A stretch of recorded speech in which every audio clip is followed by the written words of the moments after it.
Hello மக்களே, நம்ம காட்சைரா ஸ்டுடியோஸ்லேருந்து ஏதாவது ஸ்டார்ட் பண்ணோம் அப்படின்னு சொல்லிட்டு ரொம்ப நாள் இதுவே டூ லேட்டு தான். ஸோ ஏதோ ஒன்று ஸ்டார்ட் பண்ணி ஒரு சின்ன டியூரேஷனில் ஒரு சாங் ஒன்று பண்ணியிருக்கோம். அது வந்து போஸ்ட் பண்ணியிருக்கேன்.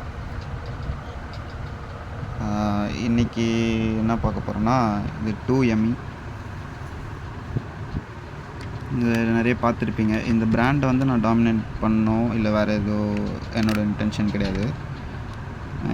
என்னென்னு பார்த்தீங்கன்னா, இந்த கவர் வந்து ராப் வந்து பார்த்திங்கன்னா சில பேர் வந்து இது தப்பாக வந்து பிரிச்சிடுறாங்க. ஸோ ஒரு 2 வந்து லைனாக இருக்கிற ராப் அப்படியே பிரிக்கும் போது என்ன பண்ணுறாங்கன்னா, எக்ஸ்ட்ராவாக அடிஷ்னலாக இருக்கக்கூடிய பேக்கு வந்து தெரியாமல் டேர் ஆகிடுது. ஸோ அந்த மாதிரி டேர் ஆகும்போது என்ன பண்ணுவாங்கன்னா, ஸோ அதை மட்டும் விட்டுட்டு இன்னொரு பேக்கை வந்து நல்லா இருக்க பேக், டேர் ஆகாத பேக்கை வந்து கிழிச்சிட்டு எடுத்துகிட்டு போயிடுவாங்க. ஸோ இது மாதிரி விடுறனால என்ன ஆகுதுன்னு பார்த்திங்கன்னா, அதுக்குள்ளே தேவையில்லாத டஸ்ட்டு, மாய்ஸ்சர்ஸு, காற்று போய் நமுத்து போயிருக்கும் சிப்ஸு. அட்லீஸ்ட்டு எக்ஸ்பைரி ஆன ப்ராடக்ட்டை நம்ம சேல் பண்ணுறதே வந்து தப்பு தான். ஸோ இந்த மாதிரி பப்ளிக் இந்த மாதிரி மிஸ்டேக்ஸ் வந்து பண்ணாமல் இருங்க. இது மாதிரி பண்ணுறனால என்ன ஆகுதுன்னு பார்த்தீங்கன்னா, பாருங்கள், ஃபுல்லாக cockroaches.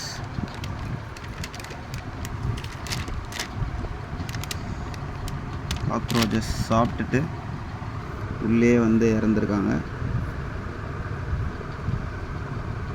So very dangerous, too risky.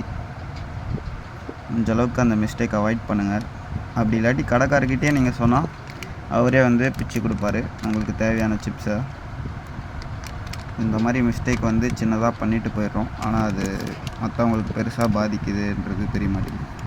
நாளைக்கு அவங்களுக்கே ஒரு நாள் வரும். நானுமே இது மாதிரி பண்ணியிருக்கேன் சின்ன வயசில். பட்டு ஒரு ஸ்டேஜ் அப்பான்னு பார்த்தீங்கன்னா, அது ப்ராப்பராக பிரிக்கிறது, இல்லாட்டி அவங்ககிட்டயே சொல்லி பிரிக்க சொல்கிறது. இப்போ முடிஞ்ச அளவுக்கு இந்த மிஸ்டேக் பண்ணாதீங்க.